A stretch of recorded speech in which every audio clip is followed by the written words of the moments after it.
Hello everyone, welcome to another episode of ABAP Explained. In today's episode, we're checking out the new update for the development tools for VS Code.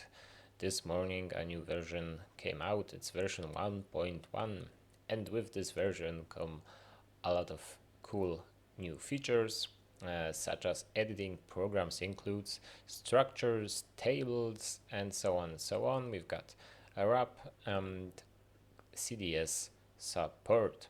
So great news, we're gonna check those out and we're gonna see some stuff that I missed in the last episode. I have seen it by going to the LinkedIn post of Marian Zeiss, so check out his post and you can follow him if you want to stay up to date with those extensions. So my ABAP server is running on my virtual machine, and let's go to Visual Studio Code, to our workspace. So of course, if you've got the extension, if you're new to Visual Studio Code, you need to first install the extension and configure it. If you haven't seen it, check out my last episode, and you need to update the extension or choose how to update as I did. So we've got our workspace or server, and we can log in using Ctrl+Shift+A just to search for an item or log on to destination directly here. So I'm gonna log on, and my temporary folder is gonna open with all of my items. So in the last episode we've seen a small glimpse of classes, which you can see under source code library, and we were able to edit those classes that we were aware of, and you still can do it. Nothing changed, but the cool thing is that we can now edit programs, so reports also. And if I choose one of my reports, all the reports, we can actually see and edit everything just as it would be a standard ABAP report in logon. You see also with syntax checking and so on. So if I'm missing a dot, it's gonna underline, and here we can choose to activate all objects. Of course it goes with Ctrl+F3, I believe. Also we have multiple inactive objects, so for this instance I'm selecting this one and going on OK, and the object is activated successfully, as you can see. So that's very cool. And for classes, what I wanted to also show you that I haven't in the last episode are those two sections. So we've got outline and timeline. Also for reports, it's very cool that you can see all of your variable declarations, for example, this is a field symbol and so on. So you can jump directly to those declarations and, for example, directly jump to includes. So you don't need to search for it or anything like that. Now, and so the events also. So that's very cool. And in the timeline, what is also cool, what's missing in Logon, we know that the version system isn't the best. So to say, we've got it already in Eclipse, but now it's also here. So the timeline can show us what has changed in our report, right? So if I, for example, I don't know, duplicate some lines, save them, you can see that it is remembered, so to say. But I see it only saves. Oh no, now it's nicely showing those changes, right? So that I've added those 3 lines, just like Git. We don't have Git activated yet, but it shows this very nicely, and it's very cool also for let's close those, for classes. So for example, for classes, let's choose one, and it's gonna outline all of the methods, types, and so on we've got in our class. So at first I was like, you can jump, it's not really the best, but now you can just jump to directly to the classes, to the methods you're interested in. And if you've got, for example, the interface, if you go with control and click, I believe so, it's gonna take you to this, for example, interface we defined here.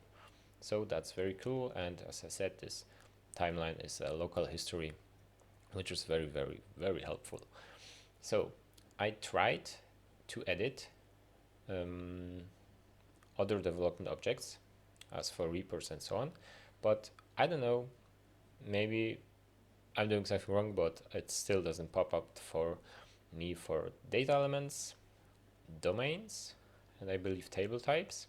It still says it's not available, but I'm pretty sure at work when I checked those, it was working just fine.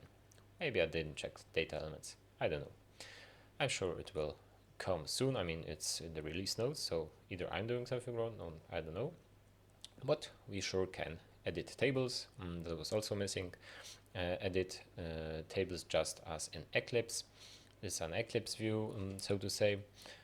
It's gonna be different if you haven't, if you were using only Logon your whole life. But for example, you can directly edit labels for each field, apart from the Logon view that we all know.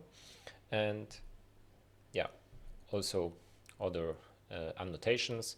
Everything is in this annotation style. And here's some configuration values also in the JSON. So that's very cool. And one of my viewer mentioned that I've missed that we've got MCP server here available also. So that's very cool also. I'm not gonna showcase it, but you can do so. So that's very cool. But we can, for example, use also another extension, which is abapLint.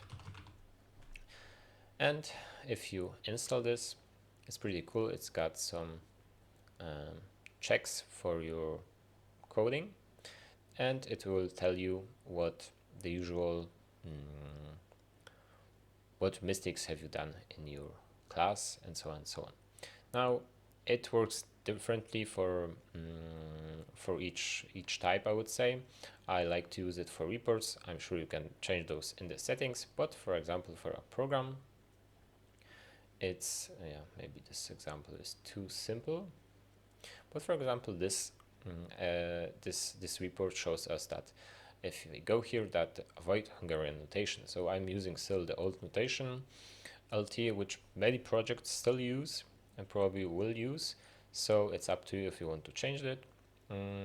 But yeah, maybe we're jumping to this new ABAP era where we're not gonna need to define LT, LS, and so on, because if, as you can see, if I go, for example, to this constant and I hover it, it's giving me the value, the type, and so on. Even if I'm somewhere on the bottom, let's search for example, here, you don't need to double click to check what is this type, what is it, a table, is it a string, and so on. You will now see it everything here by hovering. So for example, we won't be needing all of those values. And of course I can in Visual Studio Code select it and, for example, replace it with table name, and I'm gonna replace all, right? So, and now it's gone. Unnecessary chaining. Okay, so it's telling me that it's only one declaration. So yeah, pretty cool. One more use for Visual Studio. Again, here for the Hungarian notation, here probably, it will just say that you commented some code. You shouldn't. Many projects still do it. You wouldn't believe it, but yeah.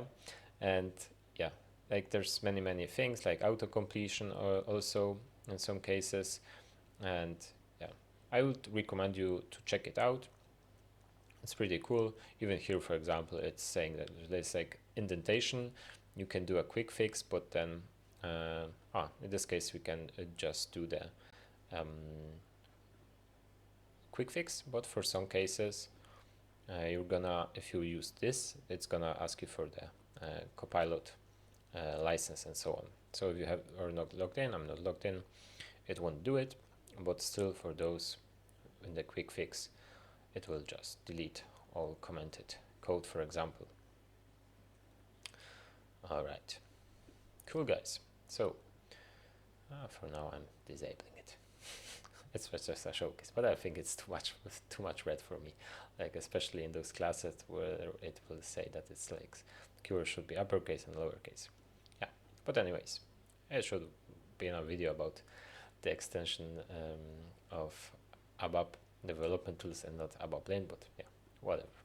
Cool, that's great. I mean, I think we were going in the right direction to have more and more come to the ABAP Development Tools.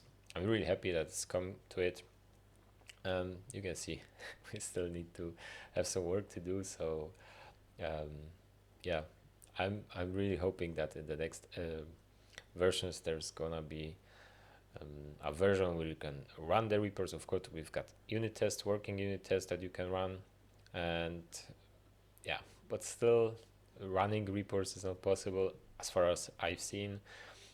So there's still a long road to go, but yeah, we've got some stuff happening, and it was addressed as Marian stated here that it was fair, right? That it was not ready to replace Eclipse. So he agreed with that, but they surely done some good work. So let's keep up the good work and let's hope more is coming. Guys, thanks for watching. If you enjoyed, leave a like, a subscription, and a comment. What do you think about the new update? And I hope I will see you in the next episode.